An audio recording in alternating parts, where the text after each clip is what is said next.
두산 에너빌리티 주주분들 반갑습니다. 오직 팩트와 데이터로 투자 포인트를 짚어드리는 정교수입니다. 오늘은 7월 9일 목요일이고요. 두산 에너빌리티 현재 0.27% 상승한 74,100원, 74,200원 부근에서 거래가 되고 있습니다. 자, 오늘 두산 에너빌리티 보고 계신 주주분들은 아마 이런 생각을 많이 하셨을 겁니다. 좋은 뉴스는 계속 나오는데 왜 주가는 계속 답답한 걸까? 이제 원전주 흐름이 끝난 건 아닐까? 충분히 하실 수 있는 고민입니다. 그런데 여러분, 저는 오늘 두산 에너빌리티를 보면서 주가보다 먼저 확인해야 하는 것이 있다고 생각을 합니다. 최근 시장은 좋은 기업이라고 해서 무조건 올라가는 시장도 아니고 좋은 뉴스가 나왔다고 바로 주가가 반응하는 시장도 아닙니다. 오히려 시장 전체의 투자 심리가 흔들리면 좋은 종목도 함께 조정을 받는 경우가 더 많습니다. 그래서 지금은 오늘 주가가 얼마 빠졌는지 보다 기업의 방향이 바뀌었는지 이걸 먼저 확인해야 합니다. 그래서 오늘 영상에서는 최근 두산 에너빌리티가 왜 계속 무거운 흐름을 보이고 있는지, 오늘 나온 원전 관련 뉴스는 어떤 의미가 있는지, 그리고 지금 이 구간을 어떻게 바라봐야 하는지까지 차근차근 말씀드리겠습니다. 시작하기 전에 구독과 좋아요 한 번씩 부탁드리겠습니다. 그리고 우리 두산 에너빌리티 다시 힘낼 수 있도록 댓글로 두산 가자 한 번씩 남겨주시면 감사하겠습니다. 먼저 오늘 가장 중요한 뉴스부터 한번 보겠습니다. 기사 내용을 보시면 정부가 원전 산업 경쟁력을 높이기 위한 지원을 계속 확대하고 있고 체코 원전 사업을 비롯한 해외 원전 프로젝트 역시 차질 없이 진행하겠다는 의지를 다시 한번 강조했습니다.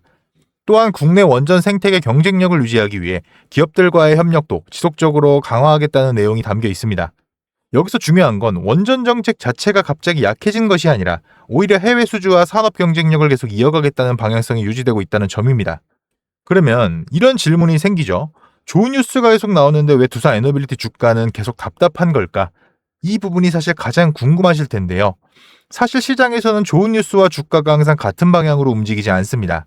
특히 올해 두산 에너빌리티는 원전, SMR, 가스터빈, AI 데이터 센터 전력 수요까지 여러 가지 기대감이 이미 상당 부분 반영됐던 종목입니다. 그렇기 때문에 좋은 뉴스가 이어지더라도 단기적으로는 차익 실현이 먼저 나오는 경우도 충분히 발생할 수 있어요. 즉 지금은 기업이 나빠져서 조정을 받는다기보다는 기대를 먼저 반영했던 종목이 숨을 고르는 과정으로 보는 시각도 필요합니다. 그리고 저는 오늘 기사에서 또 하나 주목해야 될 부분이 있다고 생각을 하는데요. 바로 체코 원전 사업입니다. 많은 분들이 체코 원전이라고 하면 이미 끝난 이야기라고 생각을 하시는데 사실은 이제부터가 시작입니다. 원전 사업은 계약 한 번으로 끝나는 산업이 아니에요. 설계, 제작, 주기기 공급, 시공, 정비, 운영, 유지 보수까지 수십 년 동안 이어지는 사업입니다. 그래서 원전 한 기를 수주한다는 것은 단순히 한 번 매출이 발생하는 것이 아니라 장기간 이어질 수 있는 사업 기반을 확보한다는 의미도 함께 가지고 있습니다. 그리고 이 부분에서 두산 에너빌리티가 계속 주목받는 이유가 있어요. 두산 에너빌리티는 단순한 원전 테마주가 아니죠. 원자로 핵심 기자재, 증기 발생기, 주기기 제작, 가스터빈, 발전 설비, 정비와 유지 보수까지 발전 산업 전반을 담당하는 기업입니다. 즉 원전 산업이 확대될수록 직접적인 수혜를 받을 가능성이 높은 기업 가운데 하나라는 점은 여전히 변하지 않았다는 겁니다. 여기에 최근 시장에 또 다른 키워드가 있죠. 바로 AI입니다. 많은 분들이 AI라고 하면 반도체만 생각하시는데 AI가 커질수록 가장 먼저 필요한 것이 무엇일까요? 바로 전력입니다. AI 데이터 센터가 계속 늘어나면 엄청난 전기를 안정적으로 공급해야 합니다. 그래서 전 세계적으로 원전과 가스터빈, 대형 발전 설비에 대한 관심도 함께 높아지고 있어요. 결국 AI 산업이 성장할수록 발전 산업 역시 함께 성장할 가능성이 높다는 이야기입니다. 이 부분도 두산 에너빌리티를 계속 주목하는 이유 가운데 하나예요. 자, 그렇다면 왜 주가는 아직 힘을 못 쓰고 있을까요? 저는 지금 시장이 기업의 가치보다 시장 심리에 더 크게 영향을 받고 있다고 생각합니다. 최근 국내 증시만 봐도 하루는 강하게 오르고 다음 날은 크게 흔들리는 변동성이 계속 이어지고 있습니다. 이런 장에서는 좋은 기업도 단기적으로는 매도 압력을 피하기 어렵습니다. 그래서 지금은 기업 가치와 단기적인 주가 흐름을 조금은 분리해서 볼 필요가 있어요. 그리고 여러분, 제가 최근 계속 말씀드리는 부분이 하나 있는데요. 주가는 오늘 하루를 반영합니다. 하지만 기업은 3년, 5년, 10년 뒤를 준비합니다. 오늘 기사 역시 그런 관점에서 보셔야 돼요. 정부는 원전 수출을 계속 추진하고 있고 기업들은 해외 프로젝트를 준비하고 있습니다. 즉 산업 자체는 계속 앞으로 움직이고 있다는 거예요. 물론 단기적으로는 주가가 쉽게 강해지지 않을 수도 있습니다. 시장 전체 분위기가 아직 완전히 살아난 것은 아니기 때문이에요. 하지만 지금처럼 기업의 방향은 유지가 되고 있는데 주가만 흔들리는 구간에서는 감정적으로 대응하기보다 시장을 조금 더 길게 바라보는 시각도 필요하다고 생각합니다. 자, 정리하겠습니다. 최근 두산 에너빌리티는 주가만 놓고 보면 분명히 답답한 흐름이 이어지고 있습니다.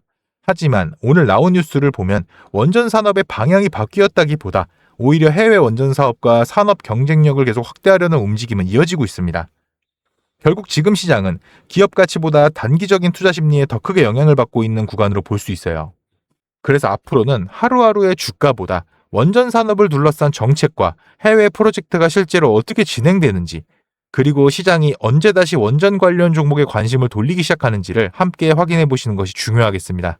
결국 이런 장에서는 오늘의 등락보다 앞으로 이어질 산업의 방향을 먼저 읽는 사람이 결국 시장을 이기게 되는 거고요. 좋은 종목을 보유하는 것보다 좋은 종목을 어떤 기준으로 대응하느냐가 결국 계좌의 결과를 결정하게 되는 겁니다. 근데 여기서 꼭 이런 질문을 하시는 분들이 있어요.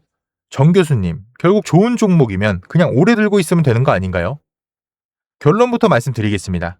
그렇게 투자하면 수익을 내는 데는 한계가 있습니다. 왜냐하면 우리 개인 투자자와 기관 외국인은 투자 환경 자체가 다르기 때문이에요. 기관은 수천억 수조원 자금을 운용합니다. 좋은 종목을 오래 보유해도 자금이 계속 들어오기 때문에 기다릴 수 있어요. 하지만 우리는 다릅니다. 한정된 자금으로 최대한의 효율을 만들어내야 합니다. 그래서 개인 투자자에게 가장 중요한 것은 좋은 종목을 찾는 게 아니라요. 좋은 타이밍을 찾는 것입니다. 주식은 절대 직선으로 움직이지 않아요. 오르고, 쉬고, 다시 오르고, 또 조정을 받습니다. 이 과정을 반복하면서 결국 새로운 고점을 만들어 갑니다. 기관과 외국인도 이 등락을 이용해서 수익을 만들고요. 우리도 마찬가지입니다. 무조건 오래 들고 있는 것이 아니라 올라갈 때는 일부 수익을 지키고 좋은 가격이 다시 오면 기회를 만드는 것, 이게 결국 계좌를 키우는 투자입니다. 실제로 제 방송을 오래 보신 분들은 아실 거예요. 처음에는 설마 저게 맞겠어 반신반의 하시던 분들도 몇 번 타이밍을 경험하고 나면 투자하는 방식 자체가 달라졌다고 말씀하십니다. 반대로 안타까운 분들도 있는데요. 방송을 뒤늦게 보시고 이미 많이 오른 뒤에 지금 들어가도 되나요? 이렇게 물어보시는 분들입니다. 솔직히 말씀드리면 그때는 이미 리스크가 커진 경우가 많아요. 그래서 제가 항상 수익보다 먼저 리스크를 관리해야 된다. 이 말씀을 계속 드리는 겁니다. 좋은 종목도 타이밍을 놓치면 손실로 이어질 수 있어요. 그래서 제가 매수와 매도 기준을 조금 더 빠르게 공유해 드리고 있는 겁니다. 혼자 판단하기 어려운 구간에서는 기준 하나만 있어도 투자가 훨씬 편해져요. 요즘에 특히 혼자 대응하시다가 손실이 커진 뒤에 연락 주시는 분들이 많습니다. 그래서 오늘도 제가 다시 한번 말씀을 좀 드릴게요. 여러분들 지금 화면에 번호 보이실 텐데요. 지금 화면에 보이는 번호로 숫자 2라고 문자 보내주세요. 종목에 물려있는 분들, 실시간 대응이 어려우신 분들, 그리고 조금 더 체계적으로 투자해보고 싶으신 분이라면 도움이 되실 겁니다. 제가 큰 수익을 약속드리진 않겠습니다. 하지만 조금이라도 더 좋은 자리에서 사고 조금이라도 더 좋은 자리에서 팔 수 있는 기준은 분명히 함께 만들어 드릴 수 있어요. 번호는 010-8385-3655입니다. 문자는 길게 쓰실 필요 없어요. 숫자 2, 딱 하나만 보내주시면 됩니다.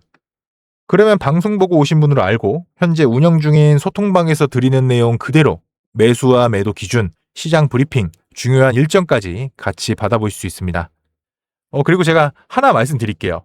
며칠 받아보시고 본인 투자 스타일과 맞지 않는다고 생각되시면 부담 없이 그만두셔도 괜찮습니다. 억지로 오래 계실 필요 없어요. 직접 경험해 보시고 판단하시면 되겠습니다. 그리고 가끔 고맙다고 기프티콘 같은 거 보내주시는 분들이 계신데요. 정말 감사한 마음이지만 저는 마음만 받겠습니다. 그런 것보다 구독과 좋아요, 이거면 충분합니다. 그리고 이런 질문도 정말 많이 받는데요. 주식을 그렇게 잘하면 혼자 하지 왜 알려주냐. 근데 사실 저도 처음부터 잘했던 사람이 아니에요. 오히려 큰 실패를 겪었고 혼자 버티는 시간이 가장 힘들었습니다. 그때 가장 절실했던 것이 바로 누군가의 기준이었습니다. 그래서 지금은 예전에 저처럼 혼자 고민하는 분들이 조금이라도 덜 흔들렸으면 하는 마음으로 이 방송을 이어가고 있습니다.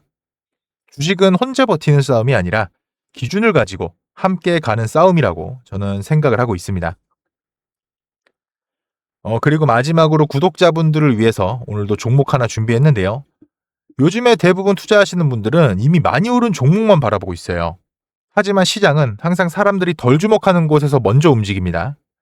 제가 오늘 준비한 종목도 바로 그런 종목이에요. 아직 시장에서 크게 주목받지는 않았지만 제가 보기에는 앞으로 충분히 관심을 받을 가능성이 있는 자리로 보입니다.